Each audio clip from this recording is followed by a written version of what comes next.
tentang biostatistik.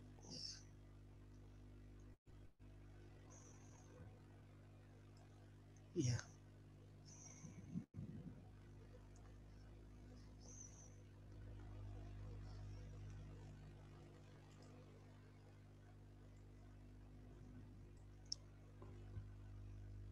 Ya, tentang biostatistik. Mungkin awalnya adalah tentang dari kata biostatistik, tentu saja kata bio biasanya untuk makhluk hidup dan statistika itu adalah tentang perhitungan ya. Itu secara umum tentang pengertian biostatistika.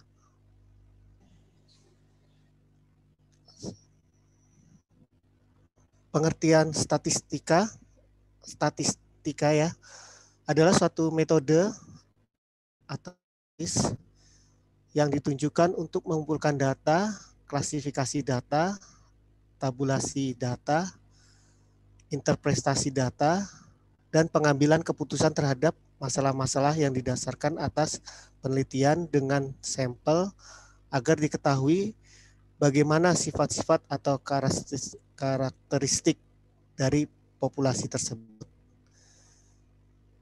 Bila penelitian dilakukan tidak menggunakan sampel, ya, maka diperlukan data sensus untuk menganalisis sifat-sifat dari populasi tersebut. Ya, secara umum, ya, statistika ya tentang pengetahuan yang berhubungan dengan cara pengumpulan data, bahan-bahan atau keterangan, kemudian pengolahan serta penganalisisannya, dan yang ketiga adalah penarikan kesimpulan serta pembuatan keputusan berdasarkan analisis. Pengertian statistik ya secara sempit adalah angka, ya, kemudian ada kumpulan data atau bilangan, baik bilangan maupun non bilangan, ya, itu secara sempit. Tetapi telah berkembang menjadi luas ya, secara luas adalah alat analisis data dan alat penarikan kesimpulan. Nah, kalau berdasarkan Undang-Undang Republik Indonesia ya nomor 7 yang awalnya ini tahun 1960 tentang pengertian statistik ya adalah keterangan berupa angka yang memberikan gambaran yang wajar dari seluruh ciri-ciri kegiatan atau keadaan masyarakat Indonesia. Statistika diartikan sebagai metode atau alat bantu untuk pengembangan ilmu pengetahuan melalui aktivitas berupa pengumpulan, pengolahan, penyajian, dan analisis data yang dilanjutkan dengan penarikan kesimpulan atas ciri yang diamati. Peran statistik dalam penelitian itu penentuan sampel untuk penelitian. Ini pertanggungjawaban secara metodologis. Kemudian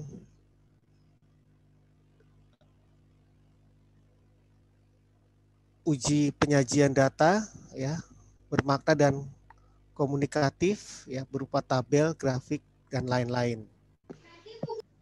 Kemudian ada uji validitas dan realitas instrumen berupa alat ukur atau instrumen itu sendiri.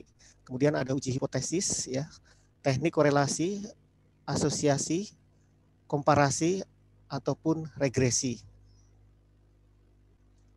Nah, kembali ke pengertian biostatistik ya. Biostatistika merupakan ilmu terapan dari statistika dalam bidang biologi. Statistika adalah cabang ilmu matematika yang banyak digunakan dalam pengambilan keputusan dan berkembang berdasarkan teori peluang. Ruang lingkup biostatistika atau biostatistik ada medis, kependudukan, kesehatan lingkungan, kesehatan kerja, administrasi kesehatan, dan gizi. Itu yang masuk ke dalam pengertian biostatistik. Nah, kegunaan biostatistik ya itu adalah untuk menentukan ada dan besarnya masalah kesehatan masyarakat, mengukur peristiwa penting atau vital event yang terjadi di masyarakat.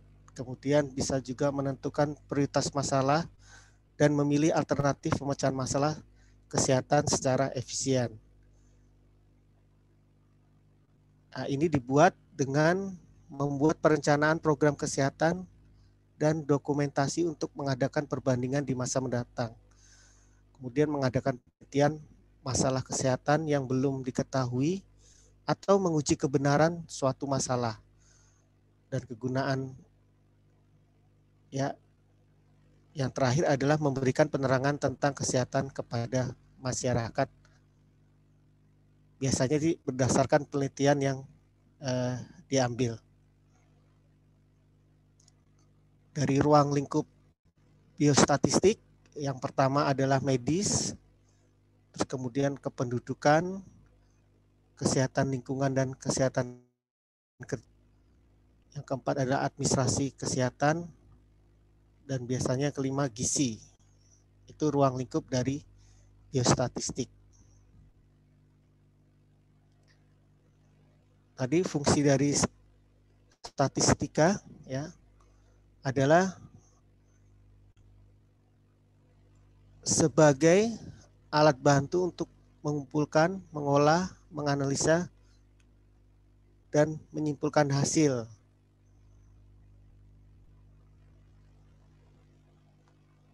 Kemudian meringkas hasil penelitian dalam bentuk sederhana dan mudah dipahami. Ya, kemudian meningkatkan efisiensi dengan membatasi dan memastikan cara kerja dan cara pikir. Kemudian bisa juga memberikan dasar untuk melakukan interpretasi dan menarik kesimpulan. Dan umumnya memberikan gambaran mengenai suatu peramalan untuk waktu yang akan datang. Nah, ini dapat dilihat dengan menguji, menganalisis faktor kausal, dan perbedaan dari sejumlah faktor yang kompleks dan rumit. Itu fungsi dari statistika. Peran statistik dalam penelitian yang pertama adalah menghitung besar sampel.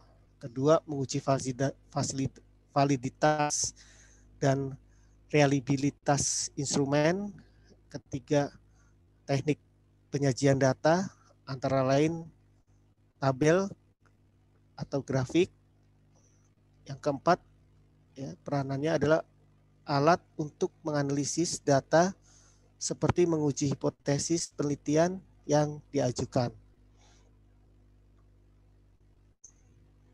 Kegunaan biostatistik itu sendiri ya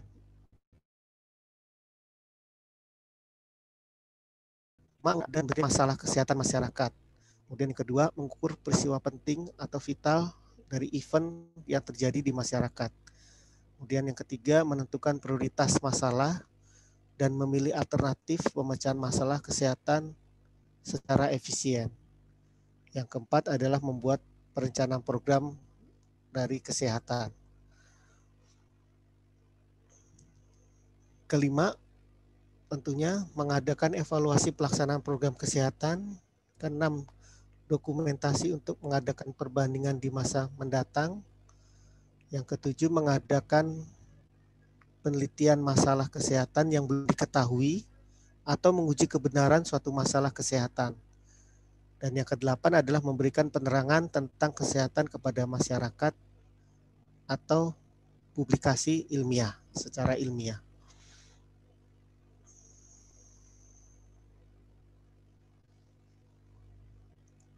Kegunaan biostatistik juga bisa mengukur status kesehatan masyarakat dan mengetahui masalah kesehatan yang terdapat berbagai kelompok masyarakat. Kemudian bisa membandingkan status kesehatan masyarakat di satu wilayah dengan wilayah yang lain dengan rentan waktu sekarang dan masa lampau.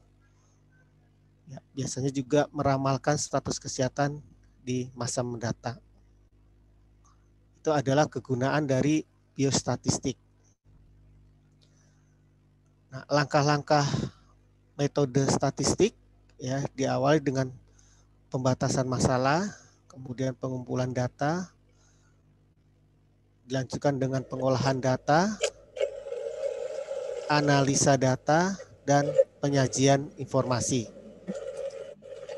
Ya, pembagian statistik ya ada statistik deskriptif ya atau sering disampaikan atau sering diartikan sebagai gambaran ya, memberikan gambaran atau deskripsi terhadap objek yang diteliti ya, kemudian tanpa membuat simpulan yang dilakukan secara umum atau generalisasi ataupun dengan intervensi. Nah, biasanya statistik deskriptif ini dengan narasi, dengan tabel, dengan diagram, dengan grafik, ya, ataupun ya dalam statistik deskriptif ada mean, median, dan modus. Nah, pembagian statistik itu sendiri, ya, yang kedua ya tadi pembagian statistik dari deskriptif, yang kedua adalah statistik induktif atau inferensial. Ya, statistik yang digunakan untuk analisis data sampel dan hasilnya akan digenerasikan atau diinferensikan untuk populasi dari mana sampel yang diambil.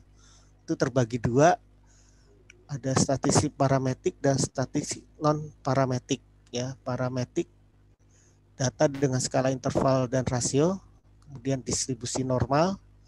Yang non parametrik data dengan skala nominal dan ordinal, kemudian data dengan skala interval atau rasio tetapi distribusi tidak normal.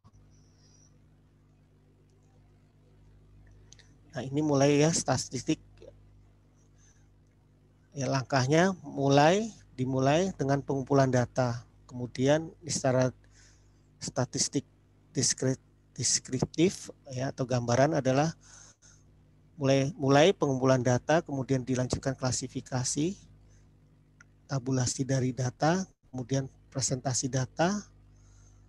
Nah, kemudian apakah informasi data dari sampel? Kalau bila ya, gunakan informasi sampel untuk digunakan mengetahui sifat-sifat populasinya. Kemudian bila tidak, gunakan data sensus untuk menganalisa sifat-sifat di populasinya. Tapi itu masuk ke dalam statistik induktif ya. Apakah sudah sampai informasi data dari sampel? Ya, kalau secara deskriptif, bila tidak, gunakan data sensus untuk menganalisis sifat-sifat populasinya. Kemudian berhenti ya, stop. Itu dari langkah-langkah deskriptif maupun induktif.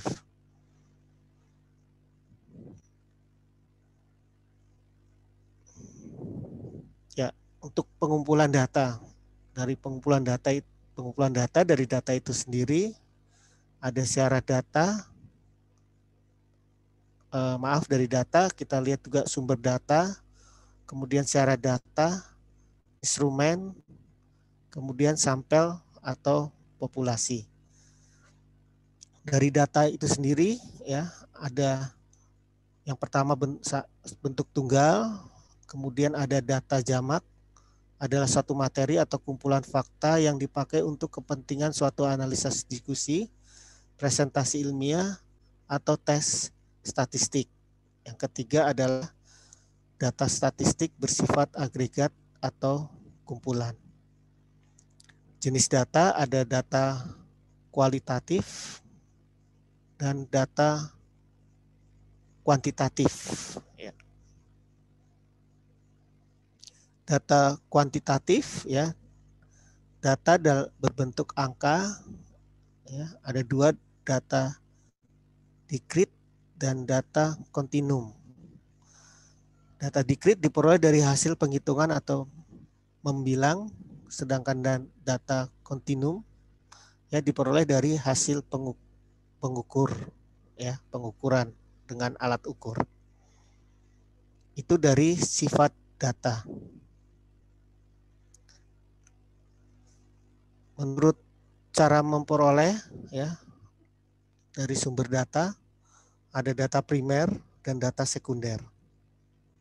Data primer diperoleh langsung dari sumber ya atau objek maupun responden. Saat penelitian ya dimulai, biasanya data belum ada. Jadi secara langsung ya. Sedangkan data sekunder adalah data yang diperoleh dari selain sumber, objek atau responden. Saat penelitian dimulai, data tersebut sudah tersedia ya, biasanya tinggal mengambil atau menyalinnya. Contohnya, peneliti ingin memperoleh data pencabutan gigi dewasa di rumah sakit A. Itu salah satu contoh untuk data sekunder. Jadi perbedaannya hanya kalau data primer secara langsung, kalau data sekunder itu biasanya data sudah tersedia ya. Secara umum mungkin itu pengertiannya tentang data primer dan data sekunder. Nah, menurut sumbernya ada data internal dan data eksternal. Data internal dikumpulkan dari pihak internal atau kalangan sendiri atau dari dalam ya. Data eksternal, data yang diperoleh dari pihak luar di luar kalangan peneliti. Nah, skala data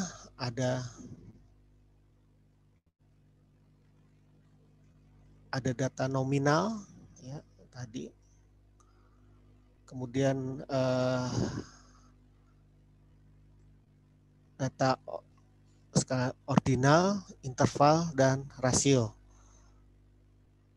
Nominal yaitu data yang hanya bisa membedakan. Contohnya jenis kelamin, laki-laki dan wanita, atau jenis warna. Interval, data yang membedakan atau mempunyai arti tingkatan, mempunyai besaran, jarak, interval yang ditetapkan antara satu data dengan data yang lain. Contohnya skor dan suhu. Itu salah satu contoh dari interval. Ya, atau biasa kalau untuk pendidikan indeks prestasi juga bisa secara interval ya. Kemudian ordinal. Ordinal itu adalah data yang membedakan satu sama lain dan mempunyai arti tingkatan. Ya, biasanya lebih rendah, lebih besar. Contohnya adalah tingkat pendidikan. Kemudian rasio, data yang membedakan atau mempunyai arti tingkatan, mempunyai besaran atau jarak tertentu antara datanya, mempunyai nilai mutlak atau absolut. Ya, contohnya tinggi badan atau berat badan.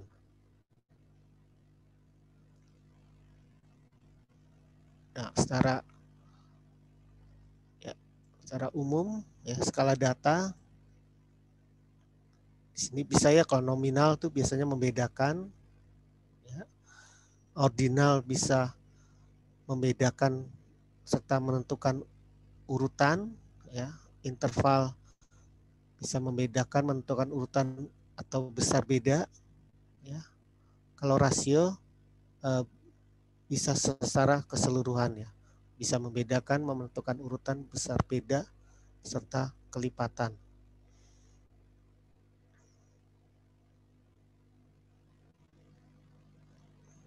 Nah, dari pengolahan data ya terdapat editing, coding, processing, cleaning, dan analisis. Penyajian data bisa dalam bentuk narasi, kedua tabuler, ketiga grafik. Mungkin demikian dari presentasi saya. Mungkin kalau biostatistik yang di sini ada Prof. Budi. Prof. Budi ada apa enggak ya? Nggak hadir dok ya kayaknya. Nggak hadir. Atau mungkin, mohon maaf nih kalapnya kita, Dokter Maya mungkin bisa menambahkan. Silahkan Dok, kalau misalnya bisa menambahkan tentang biostatistik yang saya sampaikan. Waktu dan tempat saya berikan Dok. Sebenarnya kalau untuk pengantar statistik udah cukup ya dok ya, karena memang konsepnya yang penting jenis statistik ada 2, deskriptif sama inferensial. Tadi juga udah dijelasin sama Dr. Lukas. Terus yang kedua, yang jadi modal buat topik selanjutnya nanti adalah jenis data. Tadi juga udah dijelasin sebenarnya nominal, ordinal, interval, rasio. Jadi selesai kuliah topik ini, istilahnya untuk 4 jenis data tersebut udah harus ada di luar kepala gitu. Karena nanti penentuan jenis uji statistik yang digunakan itu berdasarkan salah satunya nanti dari si jenis data tadi. Misalnya kalau untuk data nominal, kita menggunakan uji apa gitu. Jadi itu modal. Kalau nominal tadi udah dijelasin ya dok ya.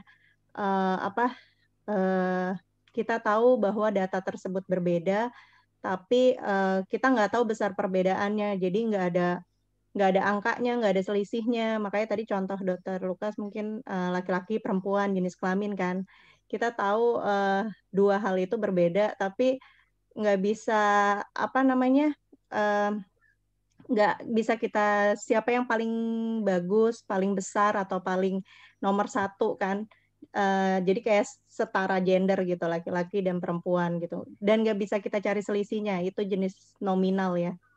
Nah, terus kalau untuk ordinal, jadi ordinal itu kita tahu masing-masing data itu berbeda, hampir mirip nominal, tapi udah tahu urutannya gitu kalau ordinal.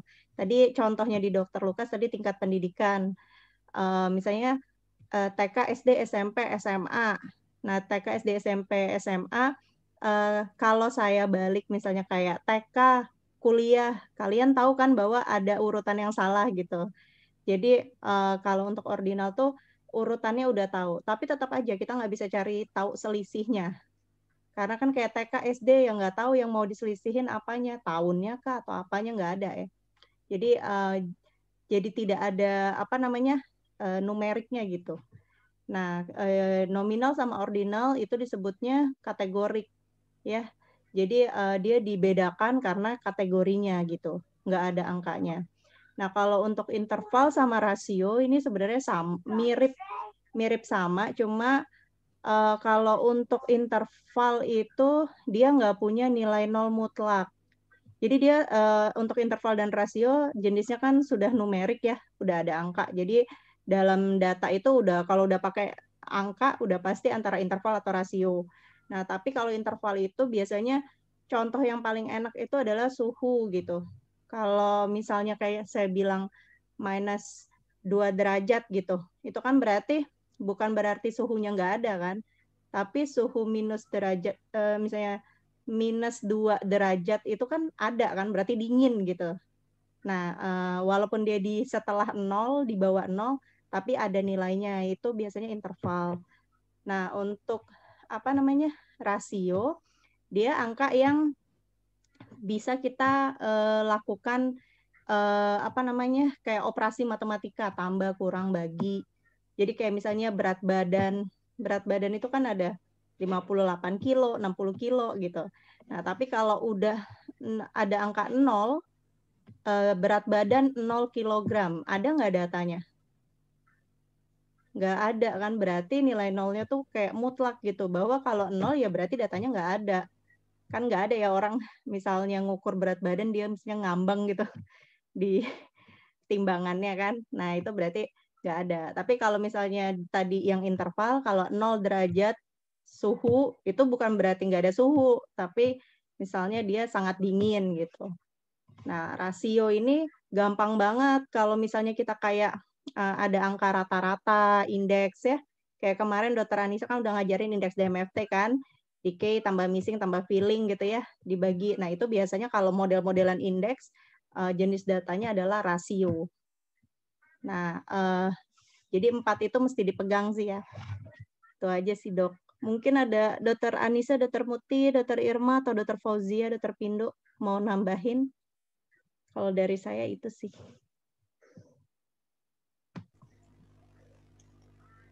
Ya, terima kasih Dokter Maya. Mungkin yang lain, Dok, bisa menambahkan? Iya, Dokter Lukas. Kalau dari saya cukup, Dok. Sebagai pengantar udah jelas banget disampaikan sama Dokter Lukas. Cuma mungkin tadi yang Dokter Maya udah sampaikan itu benar-benar udah bisa ngelihat tingkatan jenis data ya, dari mulai tadi yang kategorik sampai numerik gitu. Nanti untuk yang penyajian data detailnya terus deskriptif seperti apa, nanti mungkin ketemu lagi di bab berikutnya ya, topik berikutnya. Terus yang inferensial mungkin nanti juga di topik berikutnya nanti lebih dalam lagi gitu. Jadi kalau untuk pengantar dari saya cukup, Dok. Terima kasih.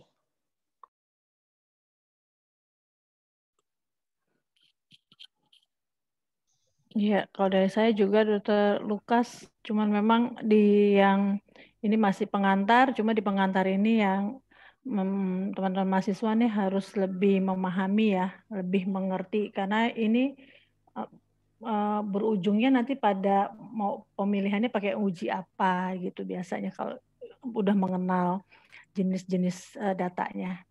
Jadi biar nggak, dok nanti saya pakai apa ya, nanti pakai apa ya. Nah kalau udah mengerti dari jenis datanya itu, nanti kalian jadi mudah kan. Ya, jadi tolong dipahami benar-benar ya. Ini bukan sekedar dasar, tapi ini nanti yang menentukan hasil penelitian juga sih sebetulnya. Apa yang sudah disampaikan dari Dokter Lukas, Dokter Maya itu sudah cukup jelas buat saya. Ya, terima kasih.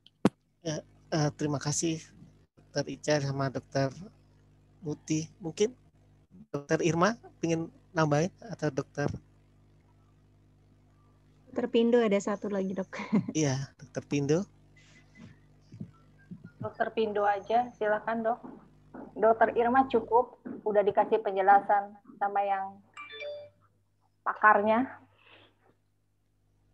Jelas banget lah, saya sudah jelas, udah mantap. Mantap. Gemes sama. Ya, mahasiswanya kali dok ada yang mau nanya nggak gitu ya? Iya, mungkin saya buka. Ya. Ini kan santai nih materinya ya, jadi mungkin kalian pengen nanya. Bisa punya banyak waktu nih. Setelah pusing ya UTS kemarin. Udah jelas semua? Ini antara udah jelas apa bingung apa masih ngantuk ini. Masih ngantuk kayaknya. Kalau di saya ini hujan terus. Iya. Sama hujan. Saya sambil foto ya dok. Mungkin dok, saya mau nanya. Oh iya, silakan. Tadi kan ada langkah-langkah yang statistik deskriptif sama induktif, dok. Iya. Nah, tadi kan pas informasi data dari sampel itu ada yang bila ya sama bila tidak. Terus yang di statistik itu juga ada yang bila tidak, dok. Nah, kalau bila tidak itu kan dia pakai sensus. Nah, itu dia pakai deskriptif apa induktif, dok? Soalnya di induktif juga ada yang bila tidaknya.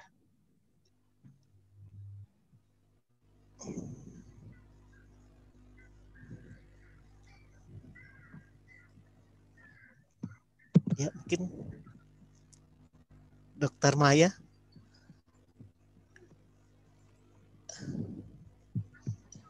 Punten tadi gimana pertanyaannya? Tadi yang di saya lagi moto. Yang di langkah-langkah statistik, dok. Kan ada yang Oh, mungkin tolong dibuka dulu Dokter Lukas ininya ya, PPT-nya ya. Saya screen. Ya, maaf, Dok. Saya screen.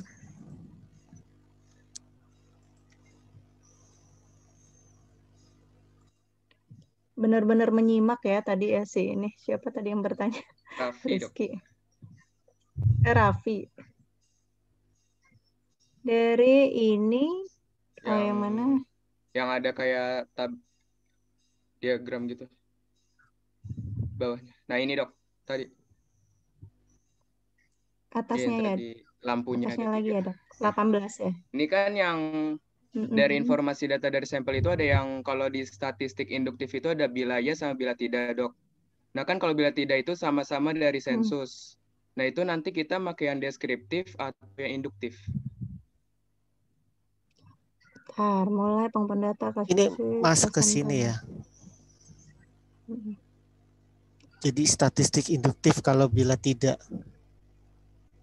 Soalnya yang deskriptif juga pakai yang sensus. Oh, maksudnya ini kan membedakan ya, maksudnya bagannya kan apabila informasi data dari sampelnya itu misalnya kita dapatin langsung dari sampelnya, kan jadi ada dua tuh ya, maksudnya deskriptif, sebenarnya deskriptif sama inferensial yang yang familiar ya, tapi disebut juga induktif sih. Jadi deskriptif sama inferensial. Jadi intinya kalau deskriptif itu kan kita cuma menyajikan data sesuai dengan kondisi atau keadaan yang sebenarnya di populasi atau sampel kita. Nah, kalau di induktif atau inferensial itu kan dia menganalisis lebih lanjut. Jadi apakah ada hubungan, ada perbedaan gitu ya. Jadi kalau misalnya bentuknya cuma ada berapa yang karies gigi laki-laki perempuan, laki-laki ada 70%, misalnya perempuan ada 30%. Nah, itu tuh deskriptif. Tapi kalau misalnya apakah terdapat hubungan jenis kelamin dengan terjadinya karies gigi gitu. Nah, itu adalah si induktif, si inferensial tadi. Nah, kalau dari bagian ini ya, kalau saya punten kalau nggak salah menafsirkan, jadi bila ya gunakan informasi sampel untuk digunakan mengetahui sifat-sifat populasinya. Jadi maksudnya mungkin dari informasi primer dari si sampelnya langsung. Misalnya kita periksa kah mulutnya atau kita langsung bertanya kuesionernya gitu. Nah, tapi kalau yang tidak, kalau informasinya tuh nggak didapat langsung dari sampelnya, berarti maksudnya gunakan si data sekunder dari hasil sensus atau dari data sekunder itu misalnya kalau di kita rekam medis ya, Dr. Lukas ya? Iya, benar, dari rekam medis. Gitu. Nah, jadi kalaupun dari data sekunder sebenarnya bisa juga di inferensial, jadi bisa dianalisis hubungan atau perbedaannya gitu. Cuma ya tadi kalau kita ngambil dari data primer itu kan hasilnya ya namanya kita ambil langsung, kondisinya kan akan lebih tergambar gitu ya dibandingkan dengan kalau kita ngambil datanya tuh dari hasil sensus atau dari hasil rekam medis yang sudah diambil sebelumnya gitu. Jadi cuma bayangin aja kalian kuesioner langsung ke orangnya nanya satu-satu dibandingkan dengan data yang kalian dapat yang udah dari data misalnya dari rumah sakit, dari apa, kan kita nggak tahu apakah benar yang ditulis atau apa gitu. Jadi tetap data primer yang digunakan gitu, yang paling kuat. Gitu kali ya, Dr. Anis. Iya dok, benar. Kalau mau buat tambahin aja kan, jadi sebenarnya panahnya yang apakah informasi data sampel itu ke bawah sama ke kanan kan sama ya. Iya. Cuma bedanya adalah kalau statistik induktif ada analisis tadi ya Dokter Maya ya. Jadi intinya sebenarnya kalau kita udah dapat data, kita olah itu bisa dua kan, bisa deskriptif dan inferensial yang tadi Dokter Maya sudah jelaskan. Kalau statistik inferensial tuh pasti awalnya adalah statistik deskriptif dulu gitu. Jadi makanya kalau di sini panahnya kalau deskriptif sampai terakhir sampai panah yang bawah terakhir baru stop. Kalau analisis statistik yang inferensial dia sama panahnya yang sampai yang bila tidak menggunakan sensus, jadi sampai deskriptif juga dulu, terus plus dia dianalisis juga sifat-sifat populasinya gitu. Jadi kalau analisis inferensial tuh setingkat lagi setelah deskriptif gitu. Jadi kalau untuk statistik inferensial dan induktif itu pasti melibatkan deskriptif juga plus dianalisis berikutnya pakai uji-uji. Nanti detailnya waktu pertemuan sama Dokter Maya ya, gitu ya Dokter Maya. Gitu ya Dokter Lukas. Yang untuk inferensialnya ya. Ya jadi nggak tiba-tiba langsung pecah jadi inferensial gitu ya. tetap aja awal datanya inferensial itu pasti memaparkan dulu si data deskriptifnya gitu. Jadi kalau ya tadi dibilang ya sama Dokter Ica bahwa inferensial itu setingkat lagi dibandingkan dari deskriptif. Kalau deskriptif dia berhenti sampai tabel-tabel distribusi frekuensi doang, tapi kalau analitik biasanya ditambah satu tabel lagi, tabel untuk menganalisis hubungan atau perbedaannya gitu.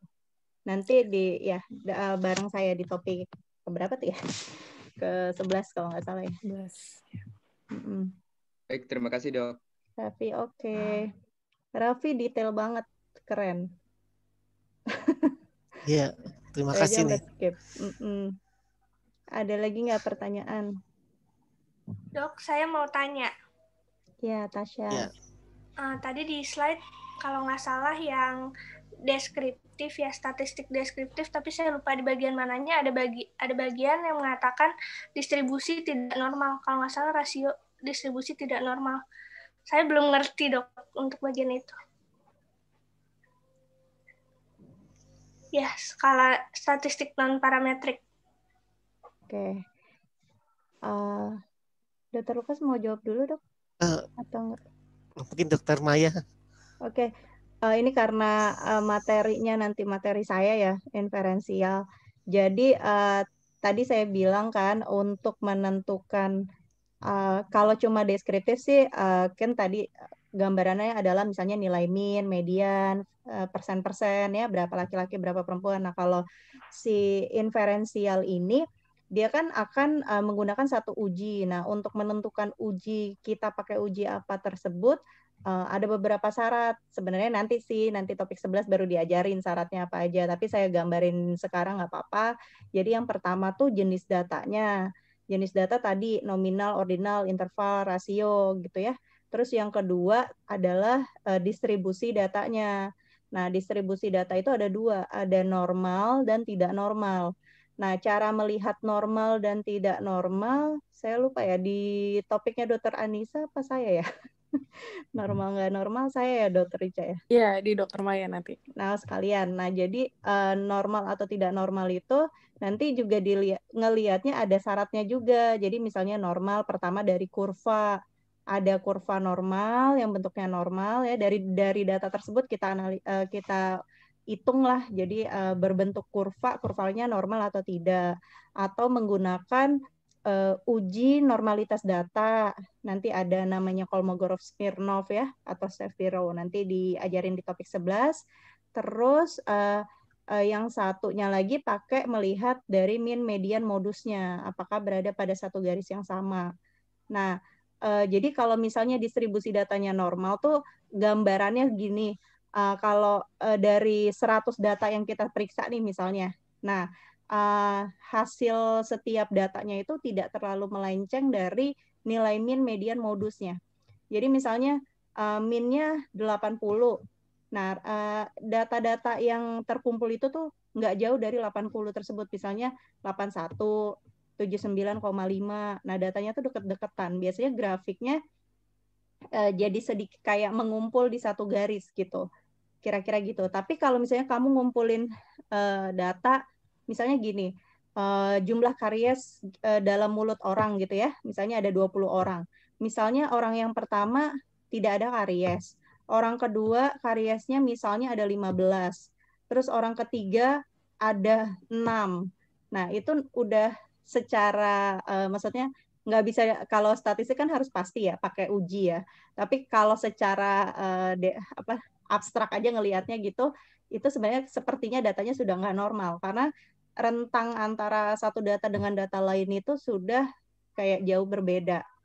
Nah, jadi kenapa sih distribusi data normalnya itu mesti dijadikan patokan buat menentukan uji? Karena kan gini, kalau untuk data yang variasinya terlalu banyak, kita nggak bisa menggunakan uji yang sama dengan data yang kira-kira variasinya sama gitu. Kira-kira kayak gitu ya. Nanti detail sistematiknya di topik 11. Gitu. Makasih Dok. Yep. Dok, izin. Ya, nanti yang dijelasin Dokter Maya penyebaran variasi segala macam nanti ada di topik 10 M10 berarti ya, Dok. ya. Nanti ada variabilitas. Jadi ini memang apa namanya? Kalau ditanyain sampai ujung tuh memang agak panjang penjelasannya. Yang penting tadi kamu ngerti ini aja sih bedanya. Tadi ya kalau yang dari PowerPoint-nya Dr. Lukas tadi barusan, kalau inferensial itu bisa ada 2, ada ujinya, ada parametrik, non parametrik. Nanti syarat-syaratnya lebih detailnya nanti yang seperti Dokter Maya udah sampein tadi ya. Banyak ketentuannya untuk menentukan dia harus pakai yang uji yang mana. Tapi secara gampangnya kalau distribusinya normal, datanya statistiknya parametrik. Kalau yang tidak normal, yang tidak normal, yang non parametrik gitu. Pengenalan dulu. Ini kan baru ya. Nanti baru diinget-inget lagi pas topik-topik selanjutnya mulai ini. Oh, ini yang parametrik gitu. Ya. Tadi ada Lisha ya mau nanya. Kalau Lisha udah nanya kita deg-degan. Mau nanya apa Lisha? Enggak, Dok. Jadi tadi mau nanya yang ditanya sama Raffi juga. Nah, tadi udah dijelasin sama Dokter Maya. Tapi saya tuh nangkepnya yang deskriptif itu cuma memakai data dari hasil sensus atau data sekunder. Sedangkan yang inferensial itu memakai data dari data primer dan data sekunder. Apa benar begitu, Dok? Enggak. Kalau deskriptif bisa primer juga, Lisa. Misalnya nih, saya share kuesioner kayak kemarin ya, saya share umpan balik nih buat kuliah kita nih. Misalnya topik berapa yang paling gampang, topik berapa yang paling susah gitu ya. Nah, terus saya susun dalam tabel frekuensi.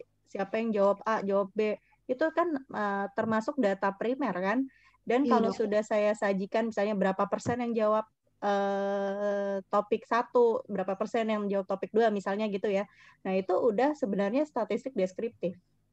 Kan menggambarkan apa yang ada di populasi yang menjadi sampel penelitian.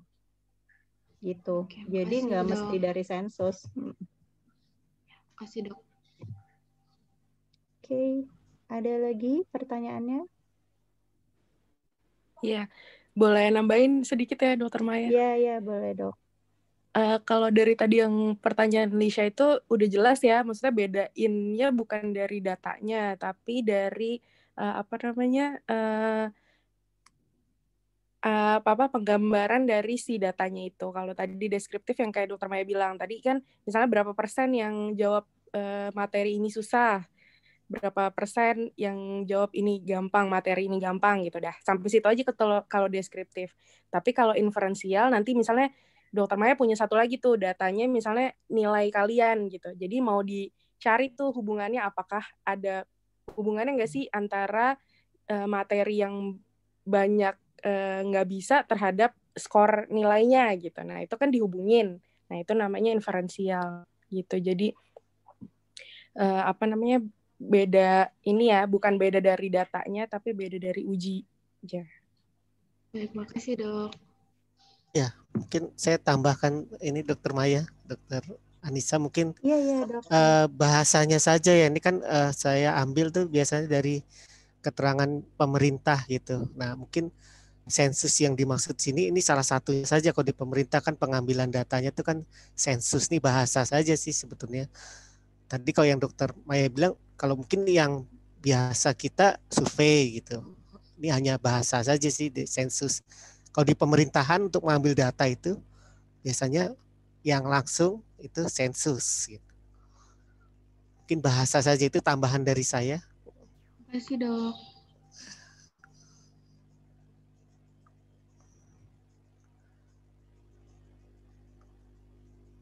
Ada lagi? Mungkin ada yang lain.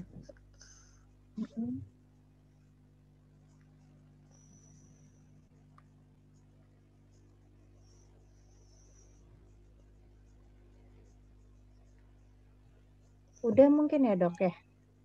Ya. Udah cukup jelas ya. Saya juga mengingatkan lagi karena di akhir topik ini kita akan menggunakan aplikasi program SPSS tolong jangan lupa untuk download di laptop masing-masing dan dicobain dulu ya apakah semua rulersnya ya atasnya itu berjalan atau enggak gitu. Jadi nanti pada saat pelaksanaan udah nggak ada kendala teknis lagi gitu. Kalau nggak ada silakan ditutup ya Dr. Lukas. Mungkin demikian materi kali ini. Terima kasih atas masukan-masukan oleh pakarnya nih ya, Dr. Maya, Dr. Ica yang dalam hal Belum ini dok, belum pakar. statistik ya. Terima kasih atas pertanyaan yang baik untuk materi ini, masukan-masukan. Mungkin saya tutup demikian pertemuan kali ini. Wabillahi taufik walhidayah. Wassalamualaikum warahmatullahi wabarakatuh. Waalaikumsalam warahmatullahi wabarakatuh. Terima kasih. Waalaikumsalam warahmatullahi wabarakatuh. Waalaikumsalam warahmatullahi Terima kasih, Dok. Terima kasih, Dok. wabarakatuh.